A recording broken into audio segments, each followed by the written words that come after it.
Hello and welcome to what is a new content series here at Morecambe Football Club, which we have named The Vision. This will see directors of the football club. As you can see to my left, we've got James Wakefield joining us today, and also some other members of staff. We've got the very elegant Mr. Ben Sadler here, General Manager. This content series will take us through little bits of information, updates, what is happening throughout the club from month to month. Obviously, the first one will be looking back through the start of August, a little bit back over the summer as well. But first of all, let's start back at the beginning then. Back in February 2021, the club released a statement talking about how the club will be looking moving forward to trying to be a sustainable and competitive League One football club while back in League Two. Fast forward 8 months and the club is in Sky Bet League One, holding their own against some of the big and best of what League One has to offer. Under a new manager, and Wembley is a little bit of a past memory as we speak. We have a whole host of additions behind the scenes and a whole host of additions on the field as well. 18 new signings to speak. First of all then, James, welcome. Thank you very much for joining us. It has been a whirlwind 8 months then, hasn't it, since we came public with the vision, so to speak, the 3-year plan. Just talk us through how busy it's been getting us to this point. Behind the scenes, there's been a lot been going on, hasn't there? Yeah, there has. It's probably been busier than we thought it was going to be because, truth be known, we didn't expect to be promoted when we first announced the vision and the strategy back in February. There was an inkling that we might just be in the running, but we didn't know we would be. And promotion has accelerated things. I think that the reality is that everybody's always been working incredibly hard behind the scenes at the football club, but in the past a lot of it's been reactive, and it's been in response to the latest crisis, the latest challenge, the latest problem, and because of the instability that was behind the scenes at the club for quite a few years, people were always under-resourced, so they were running around and incredibly busy, and there just weren't enough of them. I suppose what's happened is we've achieved a lot of the things that we set out to do. Some of the things have happened more quickly than we thought they would, and we found ourselves now in a much bigger league with much bigger demands, much bigger crowds, and much bigger challenges. And so it's almost like everybody behind the scenes is working even harder, even though we've got so many more of them and so many more people in all of the key functions, and the two of you being a case in point. So yeah, we've had to ask a lot of people, and people have had to work incredibly hard. But the club is in a completely different position to the position it was in 8 months ago. And I think when we first announced the vision, very understandably and quite correctly, there was a fair amount of scepticism because everybody's got a 3-year plan. Every club announces some fantastic new vision for the future. Well, here we are, and we've made an awful lot of progress. It's just meant that people have had to work really hard. Yeah, and we'll obviously come into a bit further detail about how that vision has changed obviously since the start of the season and what it's going to be looking like going forward. But if we kind of stick to the summer and obviously the changes there, it was kind of the worst kept secret, wasn't it, in the end, with the saga with Derek Adams and him moving on. How difficult was that for you guys in the boardroom, especially like a new club bounce going into a new division? You really want to hit the ground running, and it's not very often that you see a club change managers after getting promoted to a new league, is it? Yeah, it was. I mean, it was unique. I'm sure it's happened before, but I'm not aware of it happening recently, and I'm not sure how other clubs would have managed it. We did have a reasonably good idea that it might happen. Not that it definitely was going to happen. We had a reasonably good idea it might. I think the first thing to say is that to Derek, he was incredibly professional. He never let his guard drop, and he focused on achieving that promotion until literally the final minute of extra time at Wembley.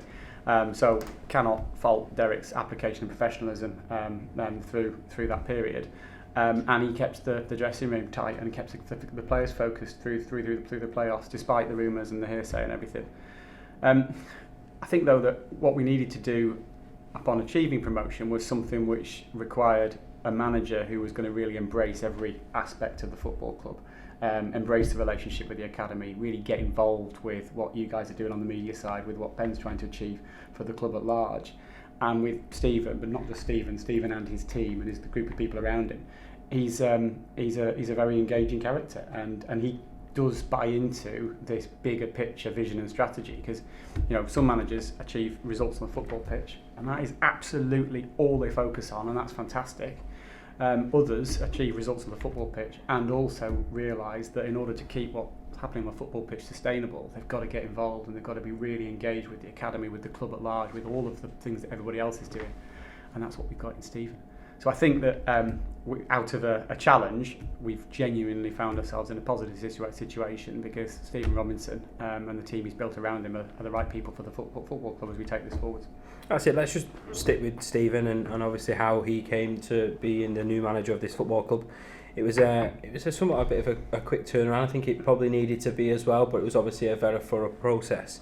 Just talk us through that. Obviously, he is a very vastly experienced manager. He comes off getting to back-to-back Scottish Cup finals with Motherwell. Just talk us through the process. Was it something that you guys did? Was it an interview process, or did you kind of earmark him as a potential candidate who would basically encapsulate everything about this football club? No, I think one of the things I learned from Mick Houghton, the secretary and the director of football operations early in my time with the club, is that there's only a very limited number of jobs in football, and so no matter what state a club is in, if you're one of the 92, then you do get some fantastic people apply for the job. Derek applied when Jim left, and Stephen applied this time round. We did try to make sure that we weren't just waiting to see who put their hands up for the job, so we made approaches to other managers, and we did that before Stephen applied. So we had a selection of people we were talking to, some of whom had decided they were interested, some of whom we were calling and saying, you really want to think about Morecambe. But I think very early on, looking at all of the applications, the CVs, the profiles, the backgrounds, Stephen stood out because of what he's achieved at Motherwell, because of the way that he approaches being involved in every aspect of a football club. And so yeah, it was obvious that he stood out very, very early on, but we ran that process properly and professionally. And all credit, frankly, to Rod and Graham and Mick, who drove that and really led it. That when you need to do things in a hurry and you need to make a good decision in a hurry in football, you need people who've understood the game for a long time and can see through the different things that people might present. You get a lot of big names being thrown into the hat, Premier League footballers with high profiles, but I think that Rod and Mick and Graham saw straight through all of the different applications and saw Stevens and said, yeah, that's the right one for this football club, and we've got absolutely no doubt that it is. And then before the ball was even kicked, he had a bit of a difficult job as well, didn't he, of his own. It was one of those things where, again, you don't often see a football club with so little names that was registered to the club at that fact, and obviously a lot of them last season were either going free transfers, they went back to the parent clubs, or whatever the scenario was. Stephen had to try and find players to put a suitable squad together. He did that. He found 18 signings. What was that like for you guys? Obviously, you would have had to have been there through the nooks and crannies of things, making sure that everything was crossing the T's, dotting the I's, but making sure at the same time they were sustainable signings, and obviously you don't just get into League One and start throwing money at it, so to speak. No, I mean, we made a conscious decision to not retain a vast number of players, because we wanted to give whoever the new manager was as clean a slate as possible and full control of their budget. That was the reason why we had to move like lightning. That was the reason why that process to appointing Stephen had to happen so quickly, because every day that passed was another day where players that we might want to retain would be getting calls from other clubs from their agents. So we made the decision very quickly. Gave Stephen a very clear budget. We'd done the budgeting process months before the end of the season. We knew what we would spend if we were in League One. We knew what we'd spend in League Two, and so it was pretty straightforward. Part of the process of chatting to Stephen was saying, there's the budget, and we wanted to make it a competitive one. But as we said repeatedly over the course of this year, whatever we do has got to be sustainable. So it's a budget that we think we can sustain, utilising all of the different ways that the club's got to generate funds. And then gave Stephen complete control, and he and Dermot and John McMahon and Mick in the background went out and as quickly as they could put together a squad of players with a focus, as you've probably seen, on people who are typically towards the start rather than the end of the careers. More 2-year contracts were offered, more of a view on developing players who might have a value to the football club, both on the pitch but also potentially if they move on and up the pyramid in the future. But yeah, it was a very conscious decision to go with a clean slate, a competitive budget, and then just let Stephen get on with it. And I think he did a fantastic job in a very short period of time. Yes, I know a lot of the fans would say, well, we haven't got this or we haven't got that. I know that one's not turned out as well, but this one has. That's football. That's life. You know, you can't get everything right in the space of a few weeks. But to build a squad that's achieved the results that the squad has and has the potential that the squad has so quickly was pretty incredible to see. Then moving forward, we're obviously now at the start of November as we sit here and talk through all this. We have 15 points after 16 games. We probably could have been better off here and there, but as is football, it's a very twisty-turny kind of amazing football scenario as usual.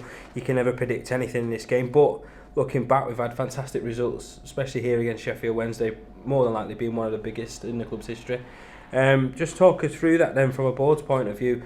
We knew it was probably going to be a difficult season in terms of a new stature, a new league, something that the club hasn't been involved in before, but we've made a fantastic start. It's just kind of evened itself out a little bit now as we sit here. Yeah, I mean, the pundits quite understandably were writing us off because we've never been in League One before. We're perceived to be a small club, even in League Two. We changed the manager, we changed the first team coach, and we changed almost the entire squad of players, and even the players that had been retained had never worked with the manager before. So yeah, we were understandably going to be the bookies' favourites to not be able to compete, but we did make a really good start. I think that everybody's got to remember when times are good and when you're getting the wins that it's a long season.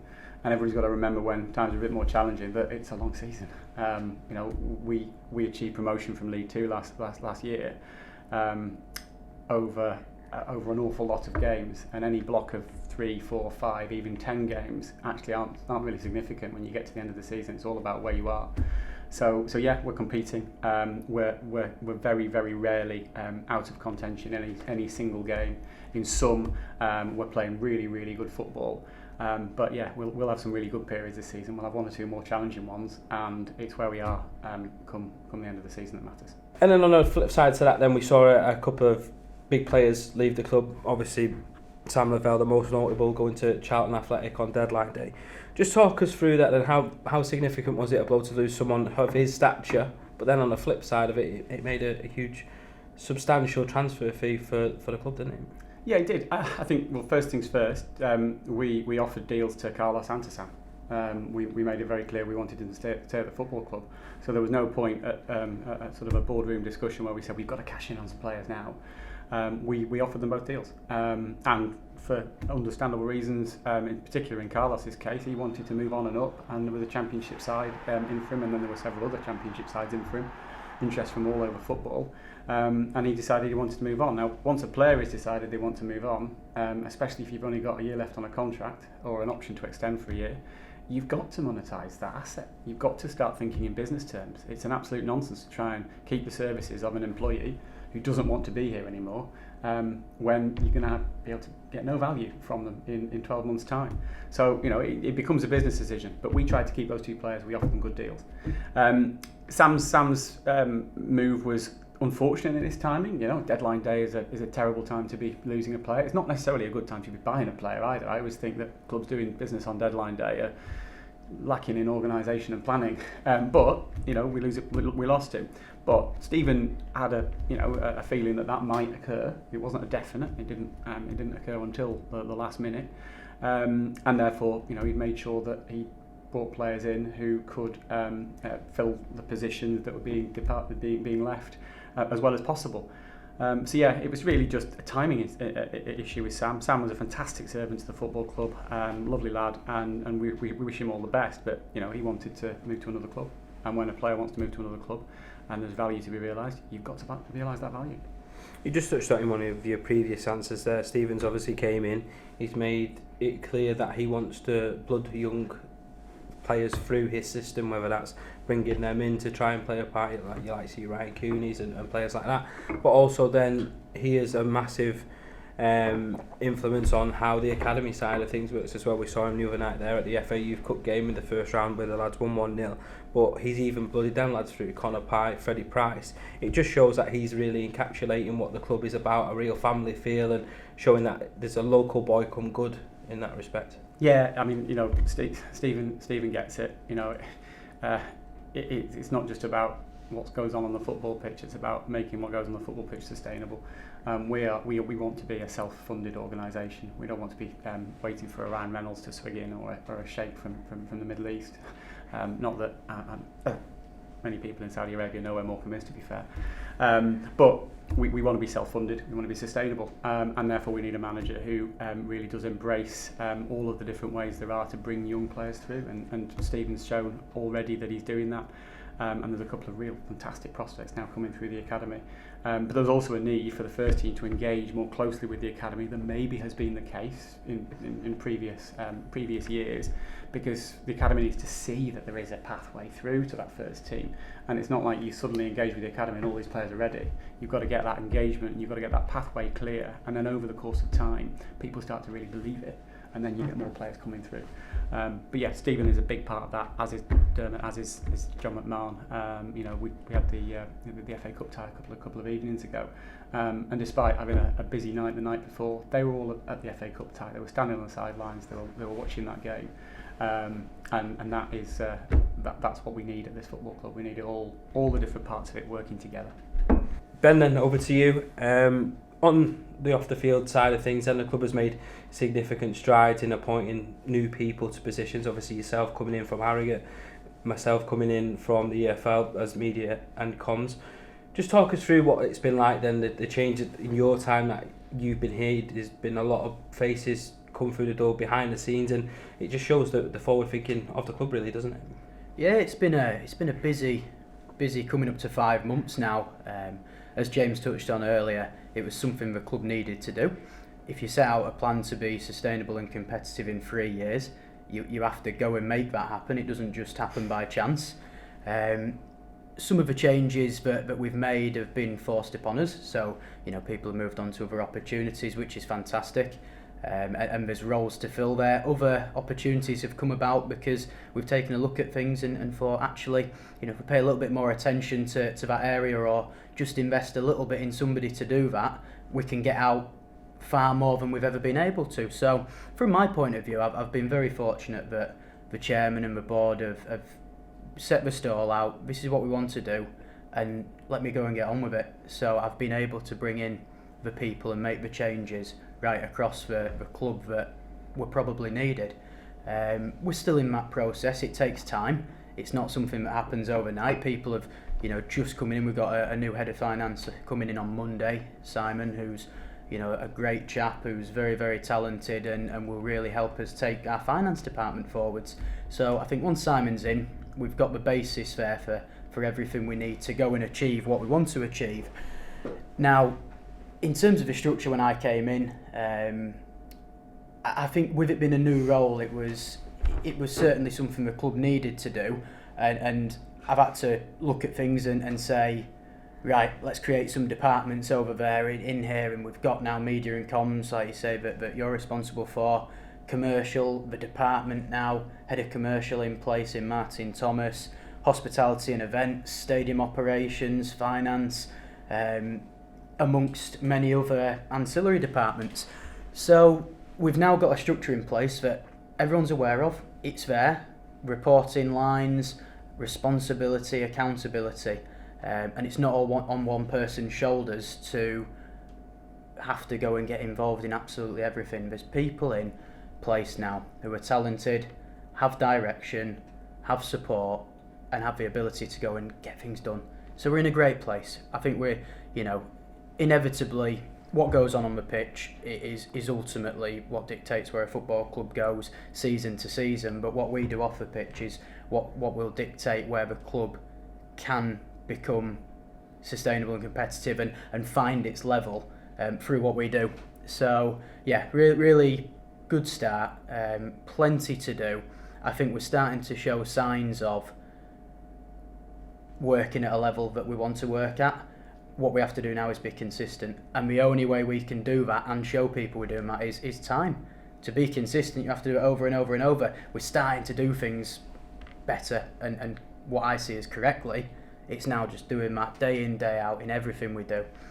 So, you know, the rest of the season's going to be the opportunity for us to go and do that. And I think it is as well, it's not just been looking how you can appoint people or bring new faces in, it's also been about maintaining and developing relationships. The two that I can think of straight off my head is the relationship that we've got with Lancaster Uni that sees us, the first team, use their fantastic facilities down there, changing rooms, the gym, the swimming pool, etc. And also the relationship between Lancaster and Morecambe College when it comes to the youth team side of things. Obviously we spoke to Stuart Drummond a few weeks ago about that relationship. That's all going to come out now in the next week or so about how they've extended their partnership.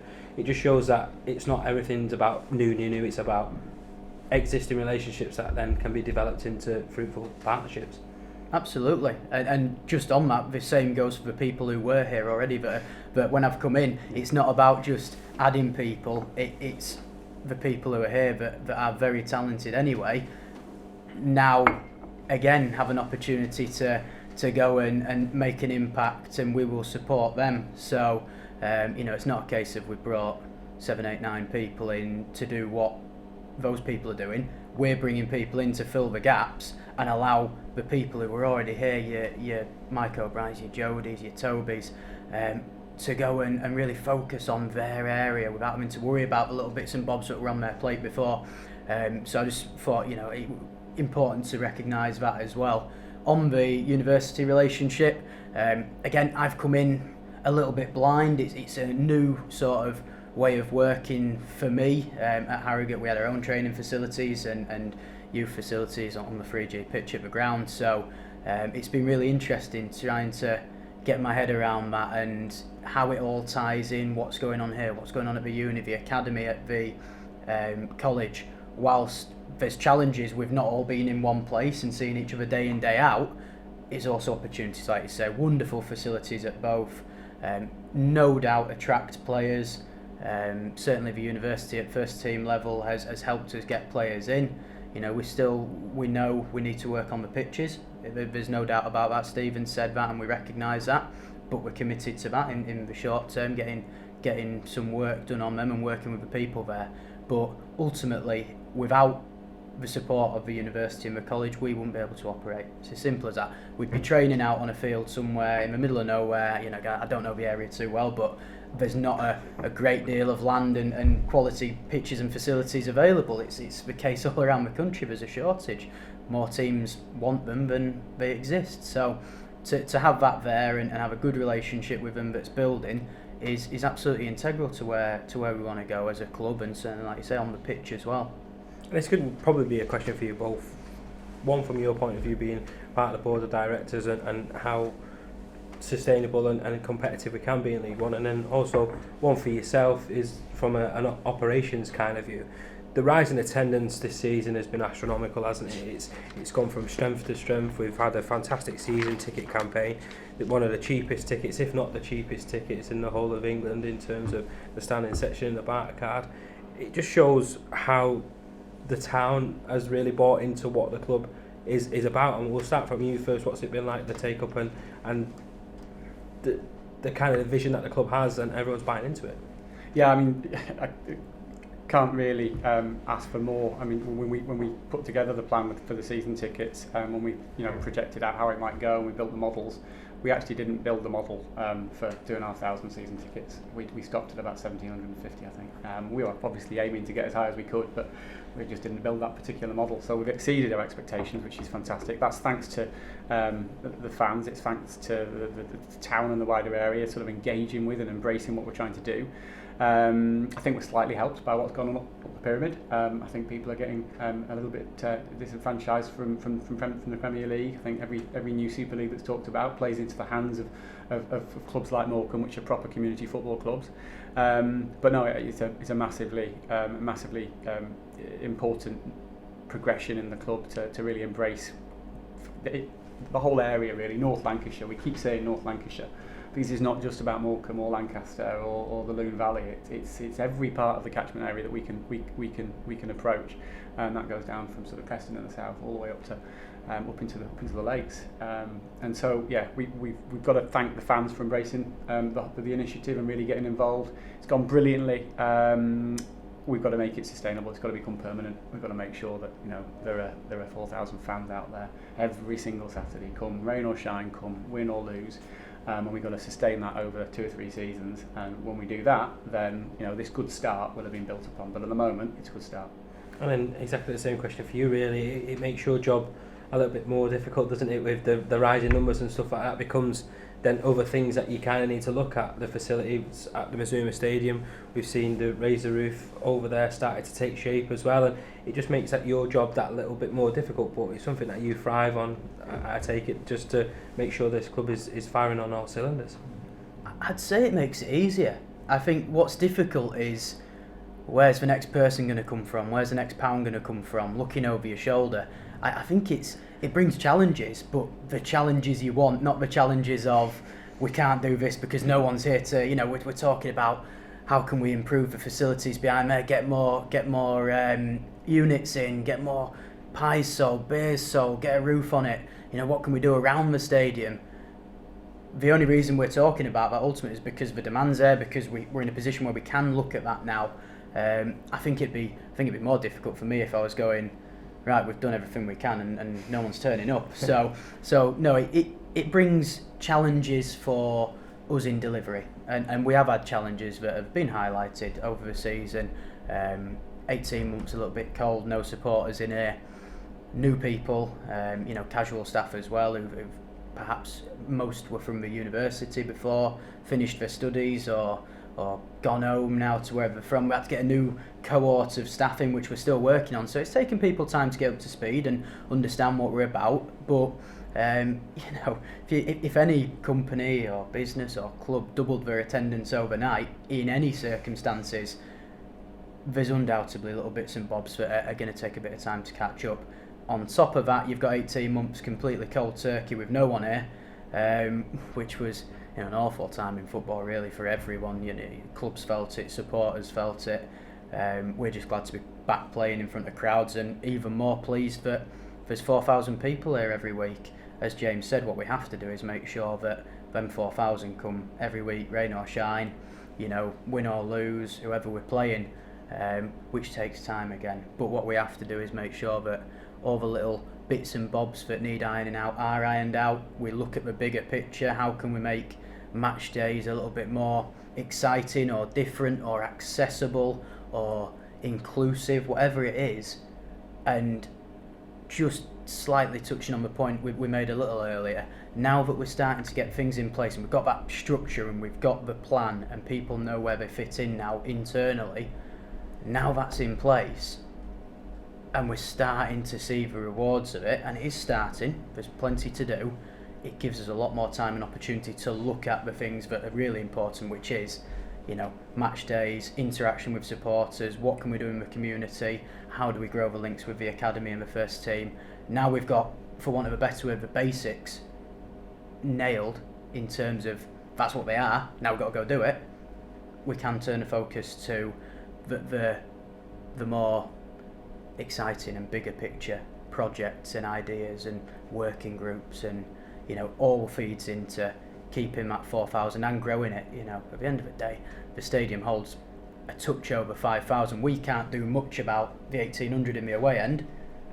We know 6 teams will fill it, 6 will bring half and 6 will bring a few really, but what we can do is make sure that every space in the home end is full. And I'd love to be in a position one day where I'm knocking on the board's door going, that over there, we need to do something about it. We're not there yet, and I know there's a bit of tongue-in-cheek stuff about, we need to build a new stand over there that some supporters have been throwing around early in the season when we sold out. But let's make sure we grow the crowd. Let's not put a cap on it at 4,000. How high can we go? Huge catchment areas, James touched on here. Now I can start to look a little bit further afield, and how do we engage with people in Morecambe, but also from the neighbouring areas, transport links, how do we make it easier to get down here, And again, like we say, what's on here on a match day? Can we keep it?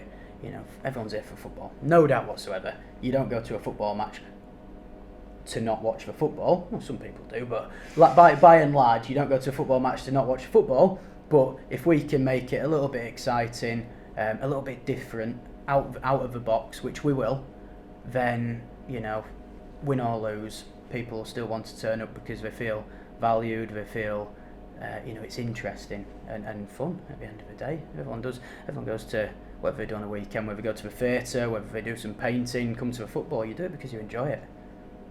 You enjoy a bit of painting? I was known as Picasso in a previous life, but my art skills are very limited.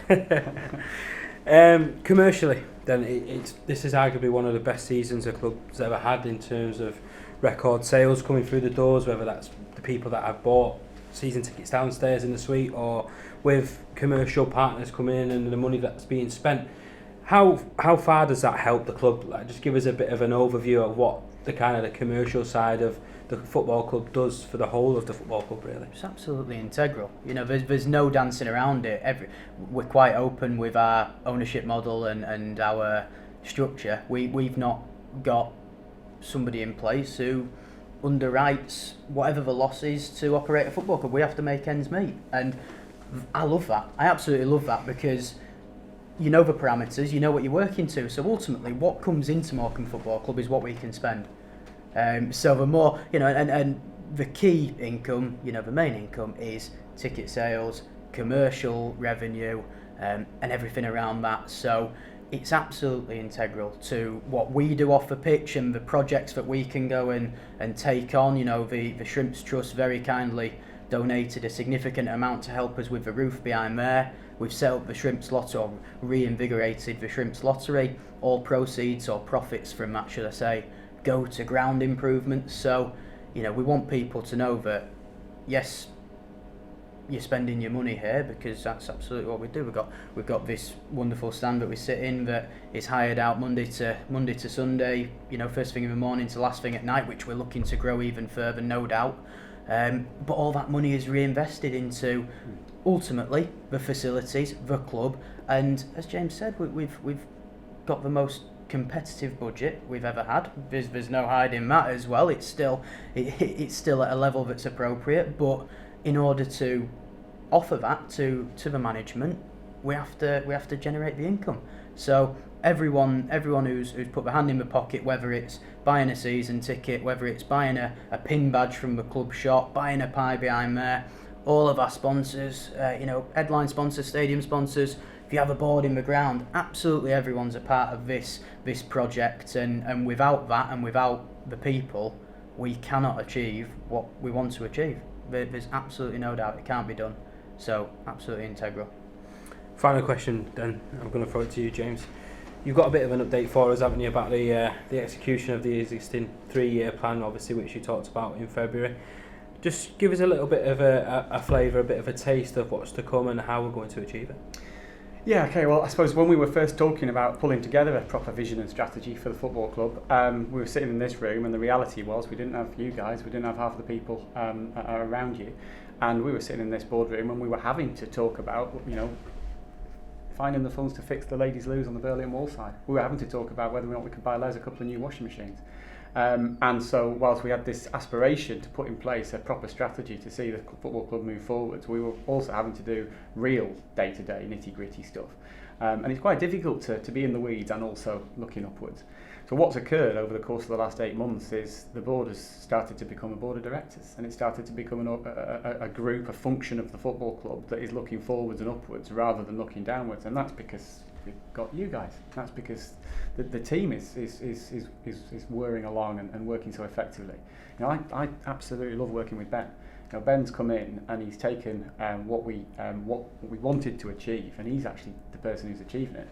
And what you guys are all doing, you're the ones that are actually executing the plan part.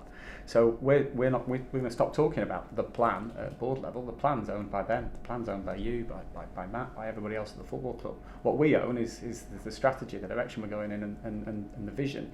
And that is to take all of the groundwork that's been done over the course of the last couple of years, but in particular the last 8-9 months, and to make sure that as a strategic group of people, we're looking forwards and we're thinking, right, how do we make sure that we've always got a player who bigger clubs are interested in? How do we make sure that we can take our 4,000 fans to 5,000?